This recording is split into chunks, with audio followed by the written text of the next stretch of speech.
Belum. Udah. Assalamualaikum warahmatullahi wabarakatuh. Anak-anakku semua kelas 71, 72, 73, 74, 75 dan 76 yang saya hormati. Hari ini kita mengawali perkenalan dulu dengan kalian semua melalui YouTube ini, karena dengan situasi yang tidak memungkinkan kita tidak bisa bertatap muka pada hari ini. Tugas yang Bapak emban adalah mata pelajaran fikih. Fikih ini pertemuan kita sekalian, kita perkenalan, mungkin materinya secara singkat. Nanti kalian bisa nanti ada tugas untuk mencatat secara ringkas dalam buku catatan khusus. Jadi siapkan buku catatan khusus fikih. Nanti setelah membuka ini direkam, didengar, kemudian dicatat.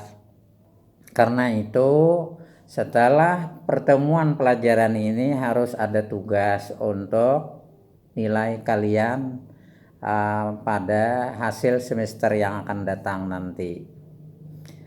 Dalam pertemuan pertama ini pelajaran kita adalah fikih. Kalau kelas 1 ini yang dasar-dasar dulu, yaitu tentang najis dan tata cara mensucikannya.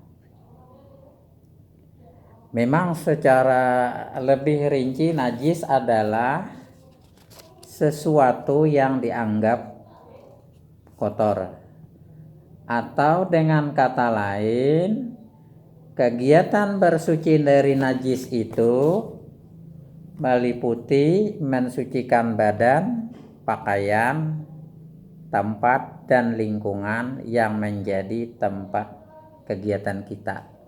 Jadi lingkungan rumah, badan. Kalau ahli kesehatan kan kita mandi itu harus minimal 2 kali sehari, pagi dan sore, jangan malam-malam mandinya. Kemudian pakaian harus bersih. Tempat kita melaksanakan salat juga wajib bersih dari najis. Itu sekilas tentang pengertian najis. Sedangkan kalau bersuci dari hadas itu adalah dengan cara berwudu dan tayamum. Jadi kalau najis, ruang lingkupnya adalah lebih luas, meliputi mensucikan badan, saya ulang, pakaian, tempat dan lingkungan yang menjadi tempat segala kegiatan kita. Dalil tentang yang demikian di dalam Al-Quran surah Al-Baqarah ayat 222. Innallaha yuhibbut tawwabina wa yuhibbul mutatahhirina. Seterusnya ini pengertian najis sudah. Kemudian macam-macam najis. Secara garis besar najis meliputi 3 macam. Pertama, najis mukhaffafah. Yang kedua, najis mutawassitah. Yang ketiga adalah najis mughallazah. Ini sudah kita kenal semua, hanya istilahnya saja. Ini sudah sering kita lihat dan sering kita melewatinya.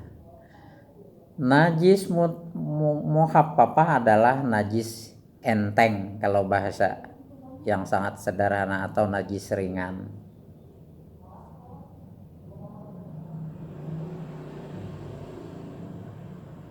Cara mensucikan najis muhaffafah ini adalah sangat mudah.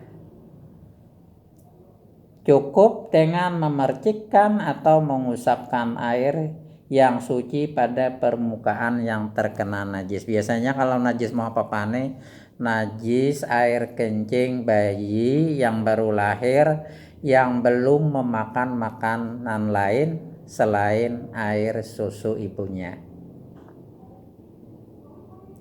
Khususnya bayi laki-laki. Jadi kalau perempuan bayinya hukumnya sama seperti orang dewasa, wajib dibasuh sampai hilang bendanya, baunya, rasanya. Tapi kalau najis muhafafah yang dari air kencing bayi laki-laki yang belum memakan makanan selain ASI ibunya, cukup dengan memercikkan air di tempat permukaan najis itu sampai merata basahnya. Yang kedua adalah najis mutawasitah. Yang dimaksudkan dengan najis mutawasitah ini adalah najis pertengahan atau sedang. Yang termasuk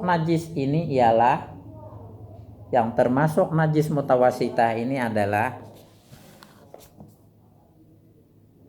bangkai binatang darat yang berdarah sewaktu hidupnya, mati dengan sendirinya, jadi bangkai. Ini kalau bangkainya besar harus dikubur kan, tapi kalau bangkainya seperti nyamuk, ya darahnya harus dibasuh sampai hilang warna darah itu sendiri. Yang kedua darah nanah atau darah biasa yang keluarkan. Yang ketiga nanah, yang keempat muntah. Seseorang habis muntah kan harus dibasuh. Yang jelas itu akan menimbulkan bau yang tidak sedap. Yang kelima kotoran manusia atau binatang. Makanya kita kalau habis buang BAB atau BAK, buang air kecil, buang air besar, wajib untuk dibasuh dengan air sampai hilang benda najis itu sendiri, kemudian bau najis itu sendiri, kemudian rasa najis itu sendiri. Kalau merasa rasa masih ada najisnya harus dipastikan.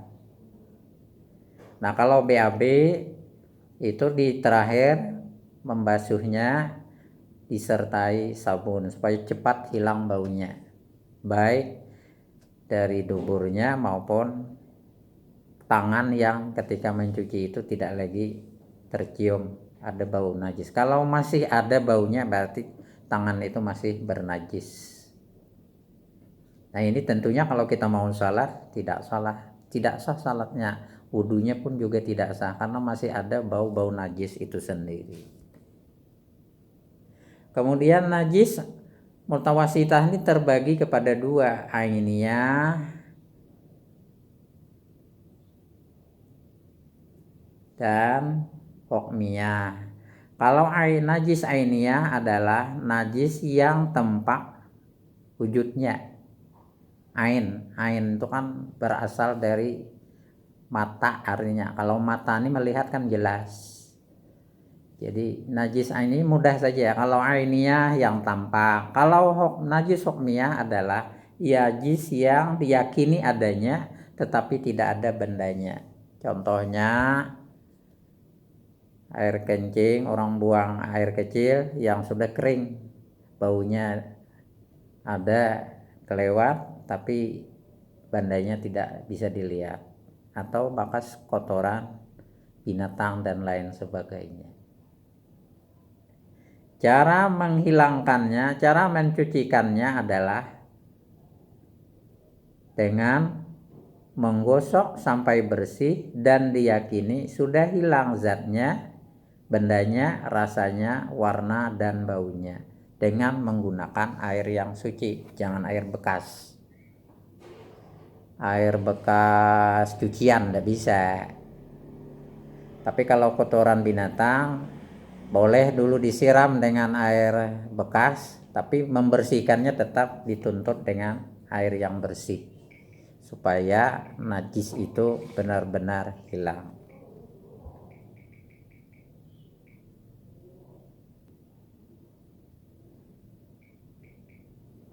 Yang satu lagi terakhir adalah macam-macam.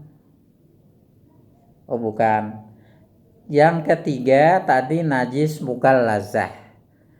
Arti mughallazah itu artinya berat. Najis ini terdiri dari anjing dan babi, kotorannya atau dagingnya atau air liurnya atau tersentuh bulunya dengan tangan kita yang basah. Akhirnya menjadi najis. Cara menghilangkan najis ini adalah dibasuh 7 kali. Salah satu air yang dari 7 kali membasuhnya itu adalah air yang bercampur dengan tanah. Tapi kalau airnya keruh bagaimana Pak? Ya itu bisa, karena tidak air keruh itu kan ada lumpur-lumpurnya, itu sudah dianggap bercampur dengan tanah. 6 kalinya adalah dengan air bersih. Setelah itu baru kita dianggap tidak lagi bernajis, terkena najis mughallazah. Kalau hadis nabinya ada ini, tahuru ina'i ahadikum iza walagha fihil qalbu ayyasilahu sab'a marratin awwalahun nabit turab. Sucinya tempat dan peralatan salah seorang kamu apabila dijilat anjing hendaklah dicuci 7 kali. Permulaannya dari 7 kali itu harus dengan tanah atau debu. Tadi kan salah satunya air itu adalah dicampur dengan tanah atau dengan debu-debu. Tapi kalau airnya waktu hujan keruh, nah itu sudah dianggap gitu kan. Asal ada lumpur-lumpurnya, kalau kita diamkan pasti ada lumpurnya itu kan. Tapi kalau mau rasa ragu-ragu ya campur aja dengan tanah. Kalau ragu-ragu.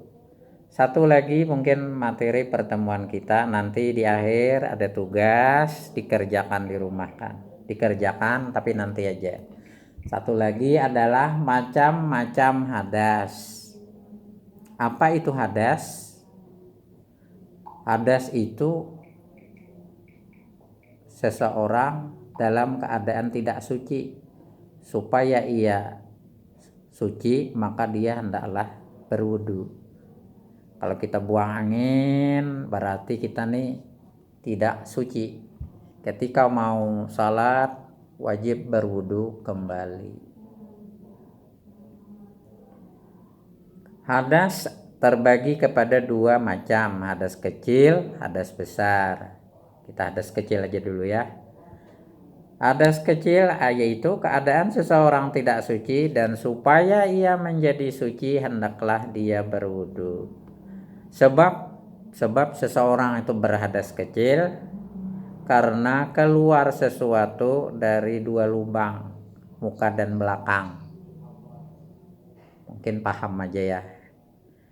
Tempat buang air besar, tempat buang air kecil. Itu pintu muka dan pintu belakang. Yang kedua karena hilang akalnya disebabkan mabuk, gila dan lain sebagainya, atau seperti orang tidur. Kalau orang tidur itu kan batal wudunya. Ketika mau salat dia wajib berwudu kembali. Ketiga, persentuhan antara kulit laki-laki dengan perempuan yang bukan mahramnya tanpa ada batas yang menghalanginya. Kalau dengan ibu tidak batal, dengan adik tidak batal, dengan kakak perempuan tidak batal, dengan bibi tidak batal. Yang batal adalah dengan orang lain. Dan tersentuh itu tidak ada yang menghalanginya. Misalnya kain, ada penglapis kan. Atau bisa juga menyentuh kemaluan sendiri. tidak sadar, garuk-garuk, akhirnya tersentuh, maka batallah wudunya, berhadaslah dia. Terakhir, karena menyentuh kemaluan, baik kemaluan sendiri atau orang lain dengan telapak tangan atau jari. Telapak tangan kan paham kalau yang ini kan. Tapi kalau yang ini belakang telapak tangan enggak apa-apa, tidak batal. Tapi kalau dengan ini penyentuhnya maka akan batal. Mungkin pertemuan kita sampai di sini dulu, nanti yang akan datang kita lanjutkan. Ingat, ini untuk kalau ada bukunya sudah meminjam di perpustakaan bisa dibuka buku hijau.